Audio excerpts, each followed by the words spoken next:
Thank you, Mr. Speaker. Would the sponsor yield? Will you yield, Ms. Clerk?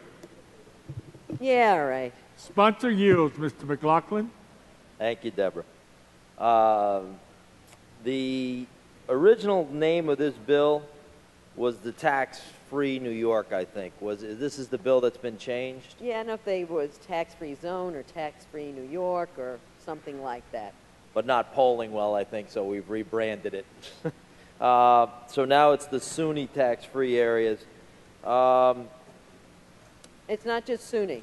Right. It's all the, it's CUNY and higher ed. It's all of the private schools. privates, yeah. Concerning to me, though, because when this was rolled out a very short time ago, sort of at the last minute, apparently, again, I don't know why, it's a mystery that upstate New York is struggling along, but suddenly dawning on a governor that, well, I should throw a lifeline, I should do something. Wasn't in the state of the state, but yet here we are, right at the end of session. Last couple of weeks comes up with this grand pronouncement as if it's going to do anything, and it was said, direct quote by the governor, this is the best thing we've ever done for upstate New York. Is that the question? Nope. Here's the question. How then did it now suddenly expand down to the city? Well, like anything in a legislative interaction with the governor, there are representatives from parts of the state. There's a very substantial number of members of your party in the other house from the island.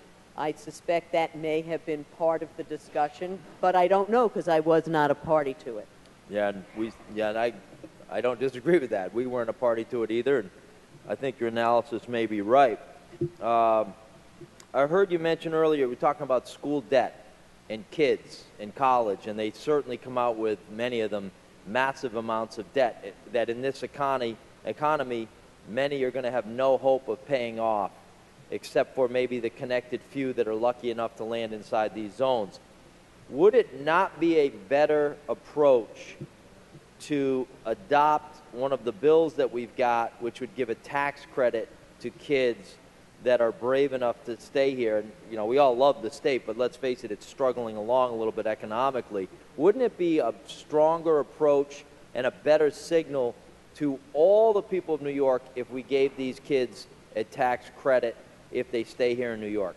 Well, I would simply say that that's not the subject of this bill, and you may have an opportunity next year to engage the governor directly on this, but I would say that as chair of the Higher Education Committee, I have, rather than a tax credit, I would rather, you know, New York gives a very substantial tuition assistance program.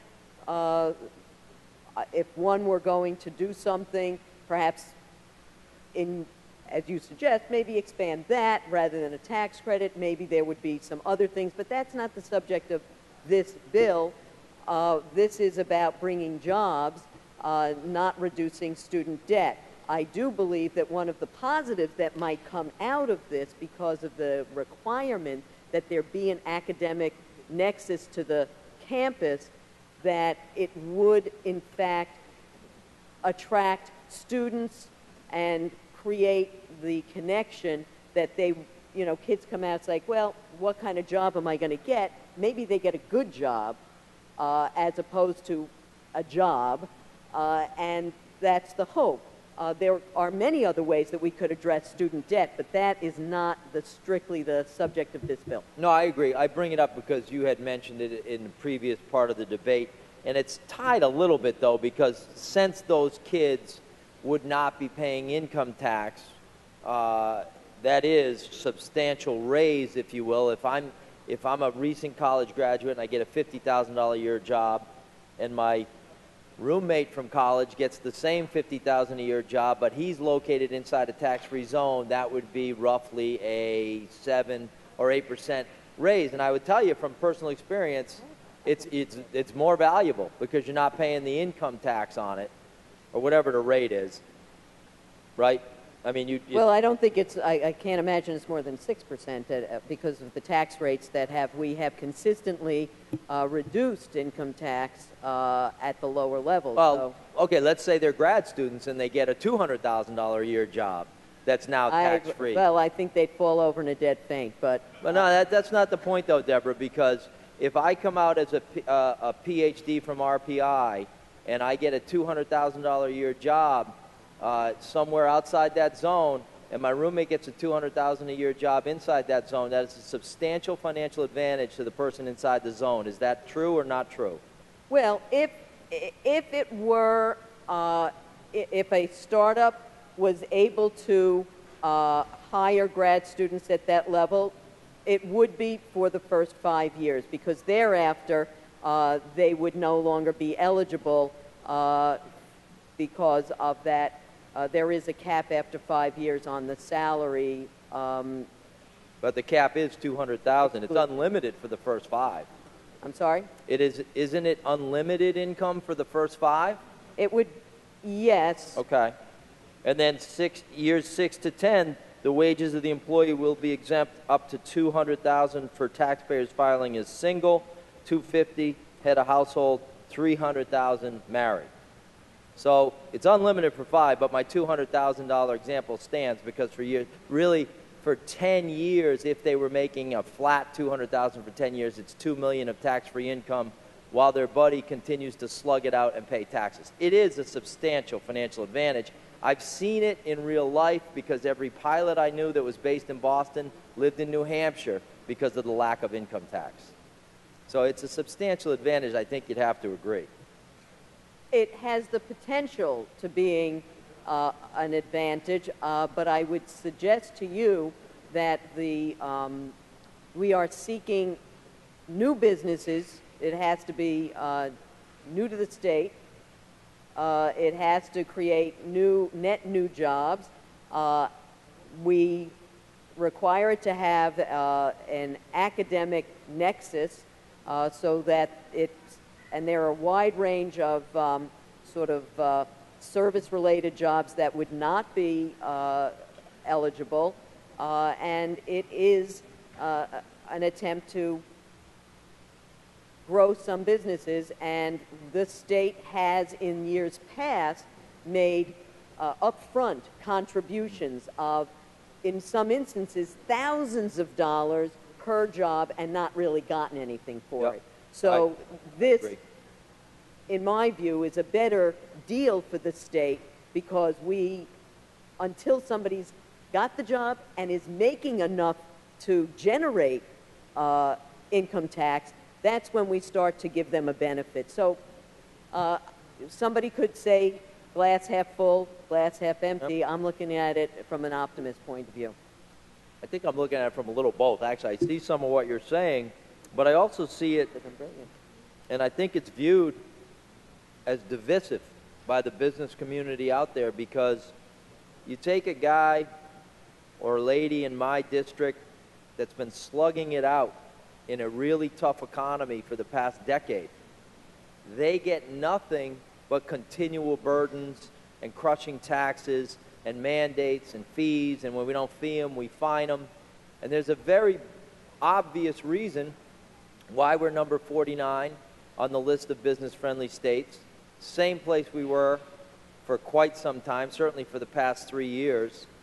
And what about the theory that John Kennedy had, that a rising tide lifts all boats? Would we not be better off approaching it that way and making a move to cut taxes across the board? Because if we're all in this together and we are the new New York, should we help everybody succeed? If they're out there as an entrepreneur and it is difficult to run a business, shouldn't we help them all? Would that not be a better approach?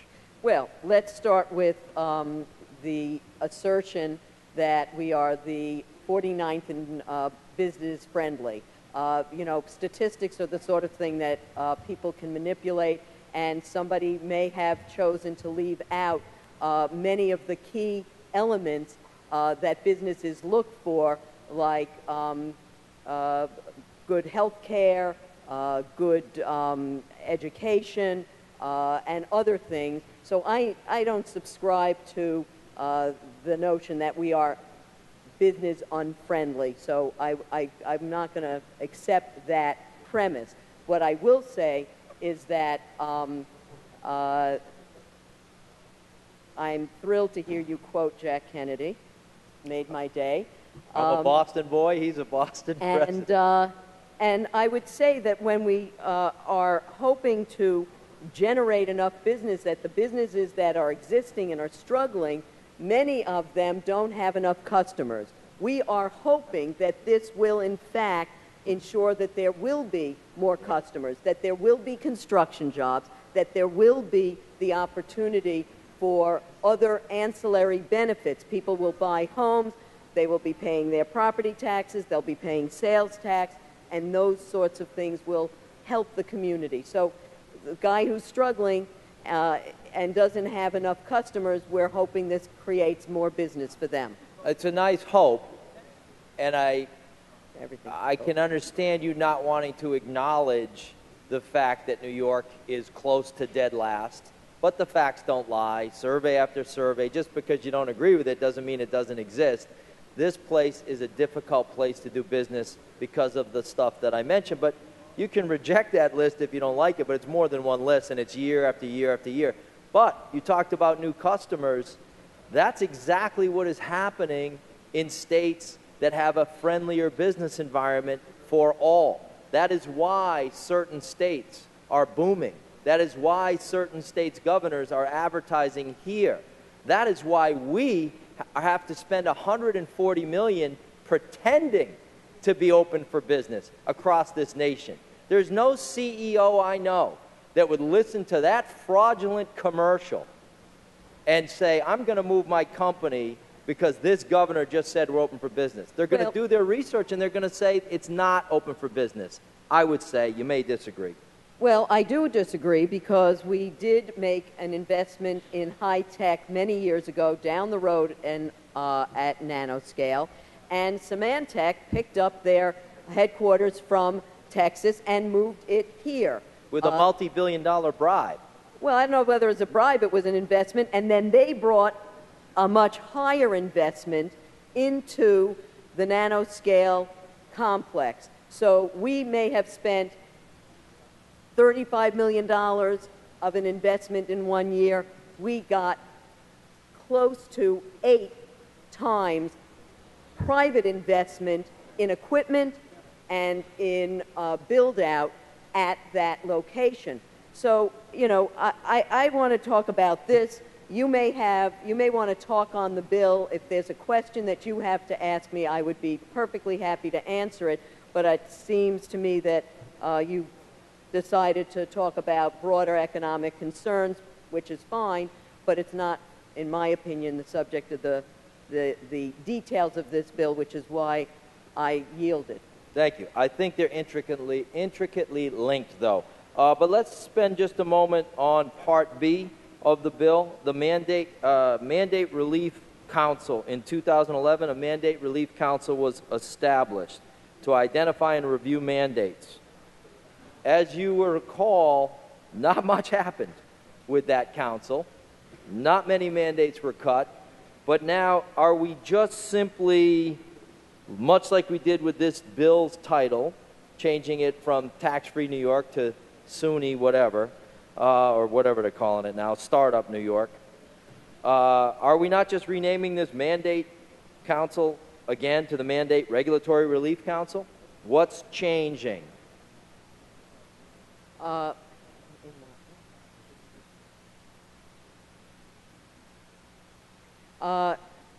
It is my understanding, though that is the area I'm probably not as familiar with, that it is an expansion to include businesses on the council. As members of the council? Looking at the regulations, that it's my understanding that when the governor chose to engage in the Mandate Relief Council, yep, it was focusing on municipalities and counties and looking at those regulations and what relief could be offered. And just to finish up, this expands their focus to include regulatory mandate relief for businesses. Thank you. So we Mr. McLaughlin, you can come back for 2 seconds. I promise. 2 seconds. 2 fine. seconds. But what we're saying here is that since 2011, this state government has paid no attention to business mandates.